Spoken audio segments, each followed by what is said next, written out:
ഈ ഒരു മുതൽ കൈ കിട്ടാൻ ഏകദേശം ഒരാഴ്ച ഞാൻ കാത്തിരുന്നു കേട്ടോ. വേറെ ഒന്നുമല്ല, സ്റ്റിക്കി റൈസാണ്. ആമസോണിൽ നിന്ന് നല്ല ചൂടോടെ ഓർഡർ ചെയ്തെടുത്തതാണ് കേട്ടോ. തായ്ലൻഡിൽ ട്രിപ്പ് പോയ മെമ്മറീസൊക്കെ ഓർക്കുമ്പോൾ കുറേ നാളായിട്ട് കൊതിപ്പിക്കുകയാണ് മാംഗോ സ്റ്റിക്കി റൈസ്. പക്ഷേ സൊമാറ്റോയിലോ സ്വിഗ്ഗിയിലോ ഒന്നും നമുക്ക് ഈ ചങ്ങനാശ്ശേരി തിരുവല്ല ഏരിയയിൽ ഇത് അവൈലബിൾ അല്ല. കൊച്ചി ട്രിവാൻഡ്രത്തൊക്കെ ഉണ്ടാവും കേട്ടോ. ഞാൻ വിചാരിച്ചു എന്നാൽ അങ്ങ് ഉണ്ടാക്കിയേക്കാം എന്ന്. അങ്ങനെ സ്റ്റിക്കി റൈസ് ഒരു 20 മിനിറ്റ് ഞാൻ സോക്ക് ചെയ്തു. അതിനകത്തോട്ട് നല്ല തിക്ക് കോക്കനട്ട് മിൽക്ക് ഒഴിച്ചു. അതിനകത്തോട്ട് 2 ടീസ്പൂൺ പഞ്ചസാര, ദെൻ ഒരു പിഞ്ച് ഓഫ് സോൾട്ട്, കുറച്ച് വെള്ളം കൂടെ ആഡ് ചെയ്തിട്ട് നമ്മൾ ബോയിൽ ചെയ്യാൻ വെച്ചു. സിമ്മിൽ തന്നെ ബോയിൽ ചെയ്യണം, കാരണം സ്റ്റിക്കി റൈസാണ്, വേവ് മുഖ്യമാണ്. സോ മൂടി വെച്ചിട്ടൊക്കെ ബോയിൽ ചെയ്തെടുക്കാം കേട്ടോ. അപ്പം ഏകദേശം ഈ ഒരു പരുവിൽ കിട്ടും.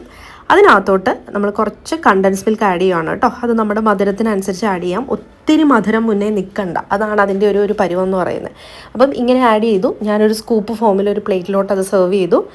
ലുലുവിൽ ലാസ്റ്റ് വീക്ക് പോയപ്പോൾ മേടിച്ച മാംഗോസ് ഉണ്ടായിരുന്നു, അത് കട്ട് ചെയ്തിട്ട് ഇങ്ങനെ സൈഡിൽ വെച്ചു. ഇതിലൊഴിക്കാനുള്ള സോസ് എഗെയിൻ കോക്കനട്ട് മിൽക്കിലോട്ട് കണ്ടൻസ് മിൽക്ക് ഒഴിച്ച് നമ്മൾ ഡൈല്യൂട്ട് ചെയ്തെടുത്തു.